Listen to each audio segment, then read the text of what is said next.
We're all set for what's going to be a very interesting race day action. It's welcome to warm-up for MotoGP. Let's cross over to TNT. Perfect nick this morning. Completely different conditions to Sprint Saturday. Let's go racing. It's time for the MotoGP warm-up.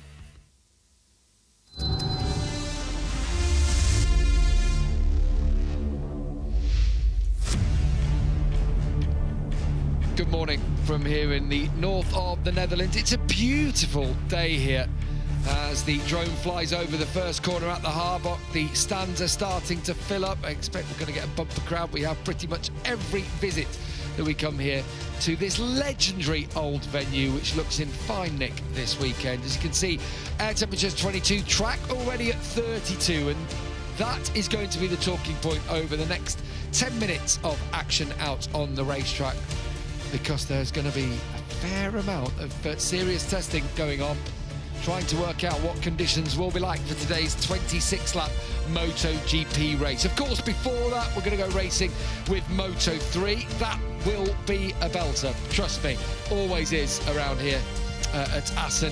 That's the view there at turns 10 and 11, bottom of your screen. That's where yesterday Alex Marquez was showing that he was quicker, much quicker than Marc Marquez. But just look at the corners after it through turn 12, fast king, fifth gear through there. And so, can he work out a way past his brother today? Will someone else get in the mix in the centennial running of the TT at Assen?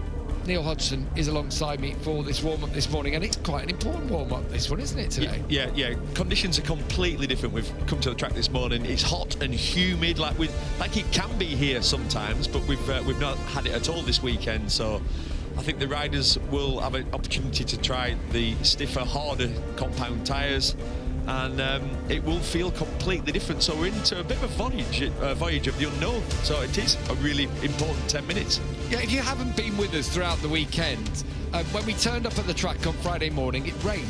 It was cool. But actually, you know, temperatures mid-20s on track itself. And some of the riders thought, as the track dried, well, I'm going to try the medium tyres, going to try those to give them a run out. I'm probably not going to need them over the weekend. And what happened is, they all started crashing out eventually on Friday afternoon. There were 9 MotoGP crashes, and the medium tyre got chucked in the bin. It was too cold for it. The breeze was about, and then yesterday, overcast all the way through the day. And so now we're, as Neil said, a voyage into the unknown. We're also going to have a job on our hands, Neil, here, to pick out the 4 Yamaha riders, because a beautiful looking 70th anniversary livery. I'll tell you what, Yamaha tend to get it right when they go with nostalgic liveries, don't they? Yeah, they've definitely got it right. But their bike and the Pramac bikes are all identical in this 1999 R7 livery. Yeah.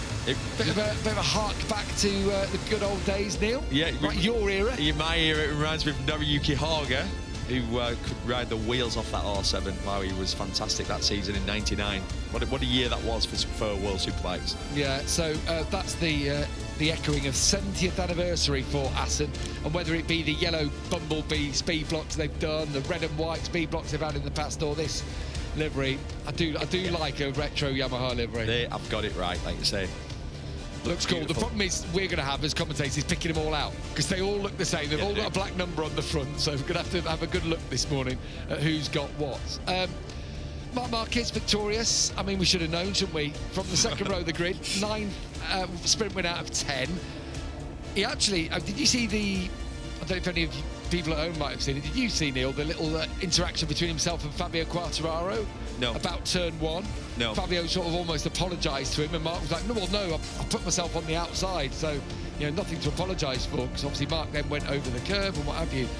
But Marc was like, I just went for it round the outside, basically. It was the perfect start for him, really. I know he didn't get past Quartararo, but to get past Bagnaia, get past Marc, his brother Alex, sorry. Yeah, worked out perfectly. He said it was the best start of the season, because it's a short drag down to turn 1, really, and yeah, he was clearly the fastest start, but yeah, on the wrong side into turn 1, but he toughed it out, and I actually thought Fabio was kind to him. Fabio could have gone even wider and pushed him off the edge of the track, so yeah, in the end, Marc was sort of lucky there, really, that didn't happen. So considering all that, got good to start, Fabio was a bit kind to him, as you say, and all those things. Considering the changing conditions, could we see a different story in the sprint today? In the Grand Prix? Race, Yeah, absolutely. Yeah, absolutely. It's the unknown. No one's done no one's had any track time on a hot track. It's going to get hot today. We've got hard front tyres. It's the first time we've seen them all weekend. No one's put one in because you wouldn't dare put hard front slick in. You crash immediately. And I tell you what, even on this morning, it's much warmer, but the riders will be nervous now. Yeah. They will be, feeling anxious, hoping that those front tyres stick. Air temperature's still 22. It was 22 on Friday. Yeah, it was about the same sort of temperature. It was just a bit of a cool breeze around, and people were crashing left, right, and centre on the medium tyre. Yeah. Now the medium tyre, the front, they have 3 options: soft, medium, hard. It's a bit neither here nor there, isn't it? On the medium.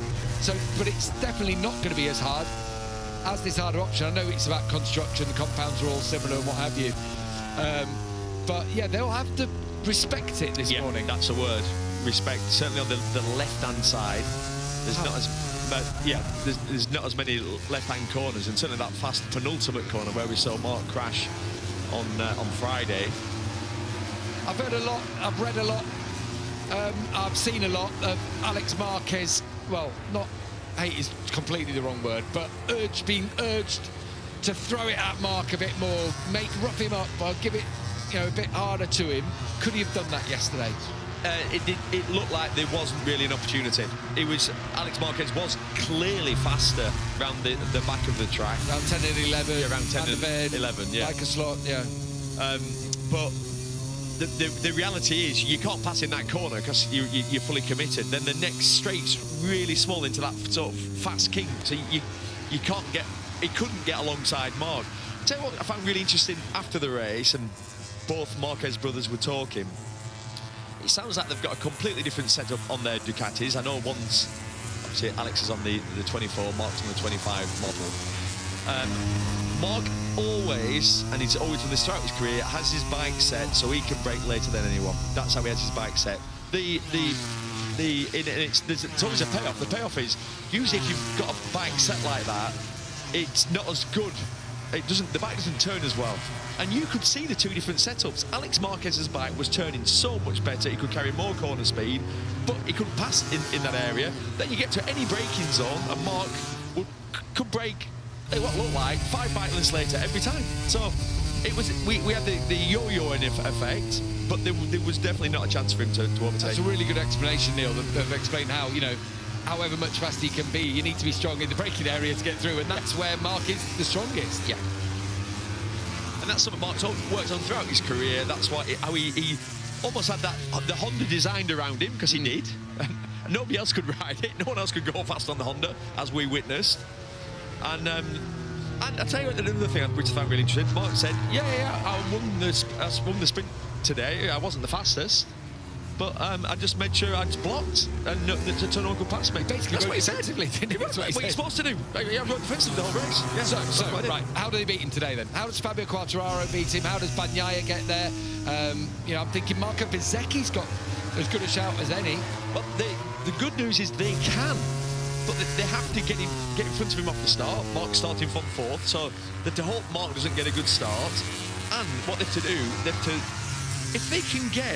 if Alex Marquez yesterday got 2 clear laps on his own, he would have won the sprint, because his pace, I think he could have been 0.2, 0.3 quicker, and I don't think Mark Marquez would have been able to stay with him.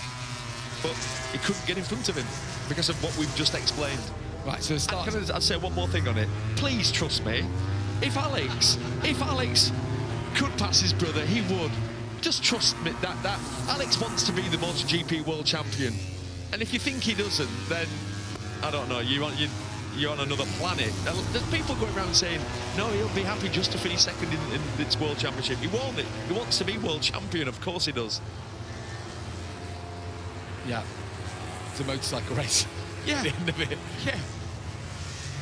He's a double world champion previously. Look, I think it's fair to say, though, if there's going to be one where there's a distinct possibility that he's going to skittle the rider into the gravel, which we have seen him do in the past. We've seen him go for those sorts of moves in the past. He's probably not going to do that on his brother, but Yeah, I think that's what... And you can't hate him for that. No, that's what because that's how it is. You know, a lot of the times with your teammates, you would avoid a really, really silly pass. Like you think, well, I definitely know there's going to be contact and you're going to be on the outside and you are probably going to crash. You'd never do that in your teammate. Don't get me wrong, I know you can throw the argument back. Well, Mark would. You can't throw that argument back. And it's hard to come back with anything else. You go, well, yeah, I guess you would. But 99% of people wouldn't. We haven't seen anything yet between Bagnaia and Marquez of that ilk, though, have we? No. And that's the sort of thing at the start of the season they were saying, you don't do that to your teammate. Anyway, so Bagnaia today, his comments yesterday was, it's just a standard sprint for me. What race do we expect? Can it be different? He's making positive noises about everything feeling better, but yeah, it was hard to watch yesterday. It was a very poor performance from Pecco on his favourite track. So I think he will be a lot stronger today. I expect him to finish third. Really, that's what I'd say. I think that's where he's at. So is there a hope? I'd be a fool to say anything else, because that's how his form has been all year, really. At best, he's third, and at worst, he's fifth, isn't it? At worst, he's the fourth fastest Ducati out there. Is there a hope for Quartararo? Is there a hope for Marco Bezzecchi? Yes, there is. Both got really. They've got the exact race pace as this man, if not a fraction better. If they can get away in front of Mark, and like I've said, basically, Bezzecchi, Alex Marquez, Quartararo, those three, if they can be in front of Mark and get 2 clear laps, their pace is good enough where Mark will struggle to beat them. But he'll use a can opener, no doubt. Yeah, exactly. All the bikes going into the Ruskin Hub have a wobble on, don't they? That looks sketchy to me. Yes. Gear tip in there, everyone though, aren't they? Yeah. Like the bike is so unstable. The track's completely flat there, and there's some slight ripples, but because that kink is so fast, there's no weight on the front, so you're tipping into there, but the bike doesn't want to tip into there because of the gyroscopic effect at that speed for everything, just how it is. So you've got the ripples, you're trying to use a bit of the curb as well to open it out. It's an awful feeling. Maverick's got great race pace as well. Yeah. I'll throw his name into the hat. It's a good start. That's what it's all going to come down to later on, as Marc Marquez just comes through in third. Mapping 3 is the what he's been given. They're all on pace, aren't they? They all are pushing this morning, trying to get as much information as possible about these tyres. Yeah, and it's such a short warm-up. It's 10 minutes. It's a blink of an eye. You go out there, you do 5 laps, and that's it. We're going to get to this bit where it wobbles. We're not. Thought we were going to get to it then, and we've actually just got through the bit with Alex Marquez as Fabio Quartararo comes to the line. Turned out beautifully, that bike to De Bull. This is the section where Alex was so strong yesterday into Mandeveen. Yeah, so strong. All that part of the track, it was incredible. Miller's having a good morning, as is Oliveira. He's up in 8th, Miller 7th. Feels like the change of tyres, maybe that works a little bit in for the Yamahas. Oliveira is running soft front medium rear, actually. Miller running the hard front medium rear, Jack. Different front option there. Pedro was disappointing yesterday because he had decent pace throughout the weekend and he ended up finishing 9th, but it's like 10 seconds off in 9th, that nearly not far per second a lap. The other thing about getting the start right and getting in front of Mark is we know those early laps. Early laps are the weaker part. There is Miller up to 6th. Quartararo in 4th.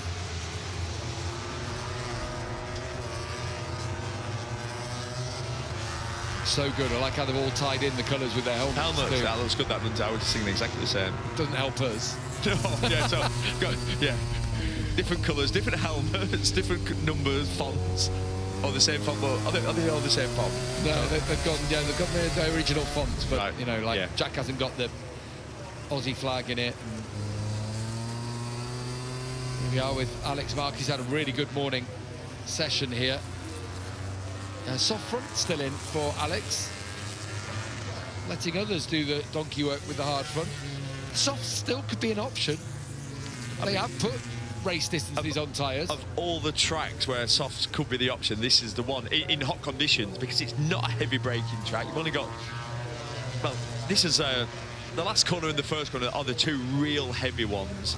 The others are light to medium braking zones. Turn one's a hard one though, you put a lot of stress.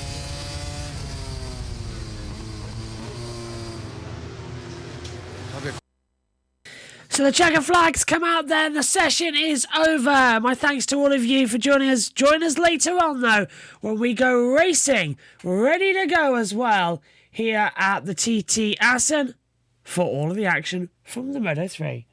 Bye-bye.